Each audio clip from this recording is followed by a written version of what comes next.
Former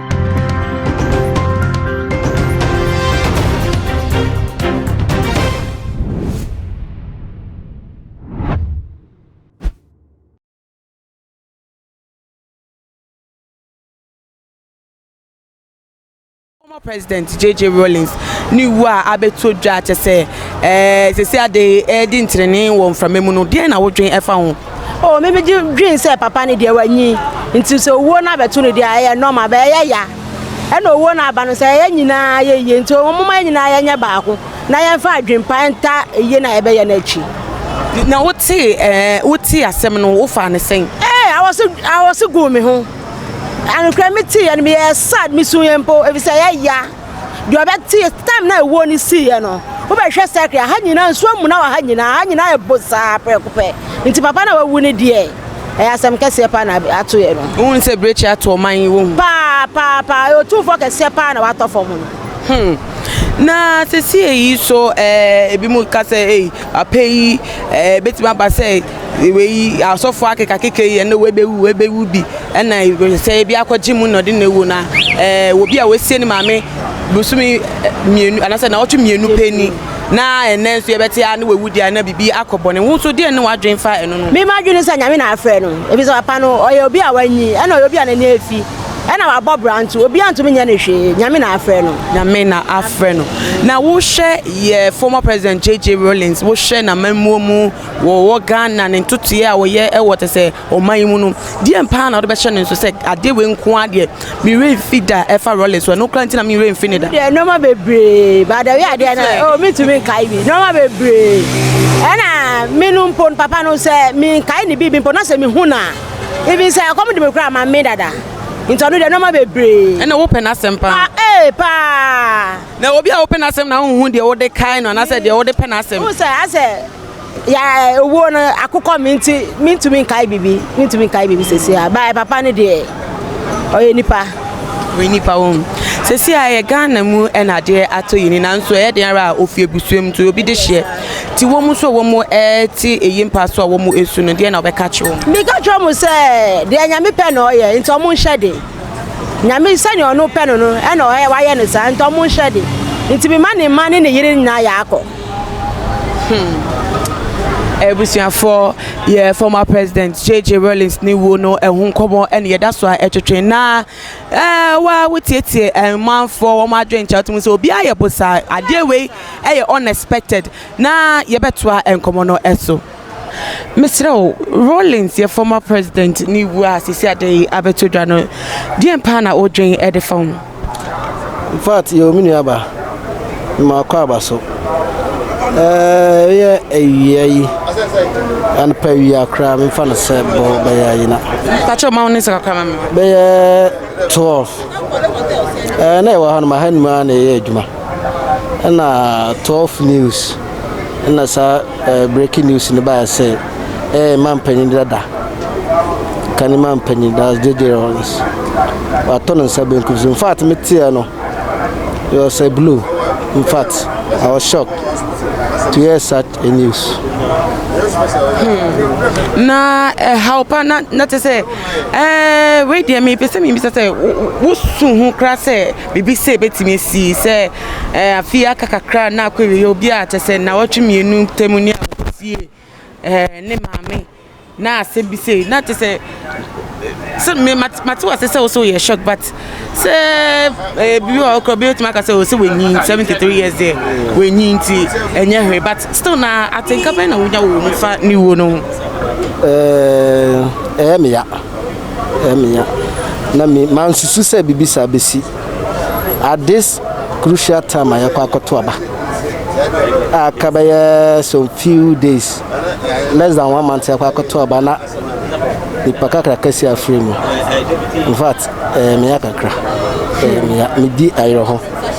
na ebi mo so ka se bon se Ghana ha de ye we D4 atese won hu nsem eka na edi ababa matese America de kra ya tama be mu kra matese ye kan Ghana ha se na asem kese sei ba atese ye timi ante ho popo ye bia ante bi si apa no Ghana ha de no credit bi ni obi emu no kresa oni omo ya adwen oh me ni omo efa bi no me ni omo ya adwen efa bi so me ni omo enya dwen se fi se nya bibia na eba ema odifo ni se ade obesi anase ade wense nya bibia na betimi ama odifo betimi ahu timi ne omo nya adwen ewo sa fa besi no me omo be ya adwen se omo timi nka obitimi wi se omo timi ka na panyini bi bewu na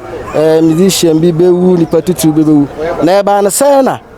e man panyini dada Diéd Rawlins Diéd o man tumi ahu anka e na me kwara ma nsusu se papa no obewu ade sa because mantin ne yare bia mante se papa na da so yare na wa mante prekupe amate se wawu no in fact and na me kan ka se I was shocked. Na ye ka ye former president JJ a die pa na wo de be hye no so de be kan se we pa de papa we so open no pa e wo Ghana ha sa de we nkwa de wuntimi hye na wo hu bi e wo no ho die na de be kan sa papa sa maka na papa no my first time to meeting was when I was in SS. I buy no born tour and I was afi betu akunta that was against that was oni kufuo na oni kufuo kwa yi na obo ntoa na oba school mu. In fact that was the first time me share no me no me share ni semna the way o sini SS4 no o mengo na wa no ma bebre se ono ase wo ye o man panyini eno ma bi o ye de beto e ba na me man hunu na shase but e bi o documentary bi be hu se ono a gina mu ase o man panyini a o pese o man ko na nim o timi ginam se bi adwuma bi na wo se amanfo nya papa na nkasa timi ginam na ono a so mu bi na o ye nti for such a things no de meka na pa say ni partitu sa on fa ho say obetimi abso obi mu aduma bi ko obeso mu na ono ankasa na ikroma fo no timamfo na ye ti za de meka na pa fa sa ade no ho na o hwem pa ye benya obi na chi say o sisi a we free me obi a o te so no at the president o be ba form na ni pa adwuma mu na o te so de no hagim bi no ye benya obi sa e bie mana for now there a baby say be in future there. I don't think for now I don't think say be will be sa as and so the says there I don't think say e be some time to come there but for now there in says there I don't think say be we there ye dey enko woni baby ya ne sa na e wo mu se Ghana phone ya na asemato ye nanso e dey ra ofie busia mu ntie busia so esun dey na wo be ka e dey hwe wo nkran em se mpenifo se esun kra e da him na e be ma Ghana phone nyina me ma Ghana phone nyina ya akọ e ma me so hyeden ni abusa phone nyina wo mo hyeden e ne ya akọ fi sai ni abande twase be sinti na esiye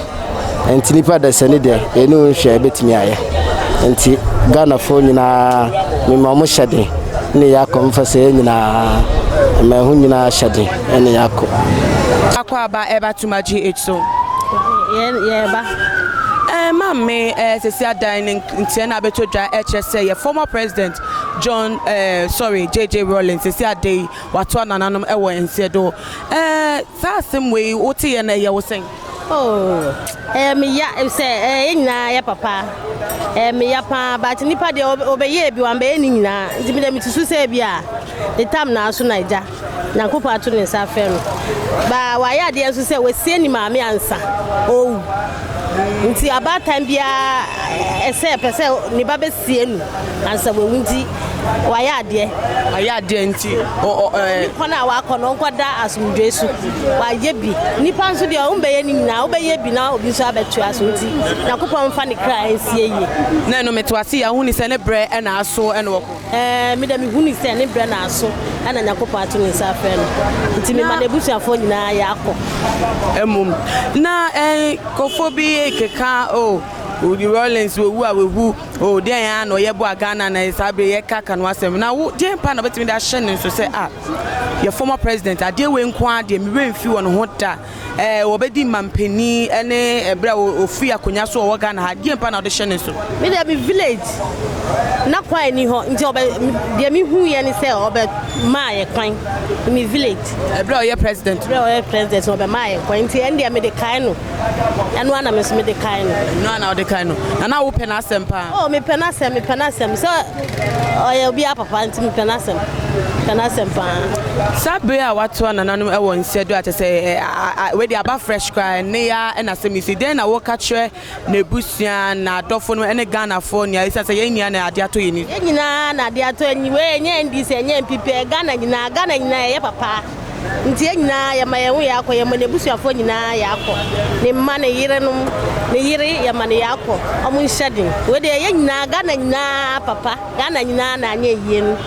nti de mi so mi oka fa ho no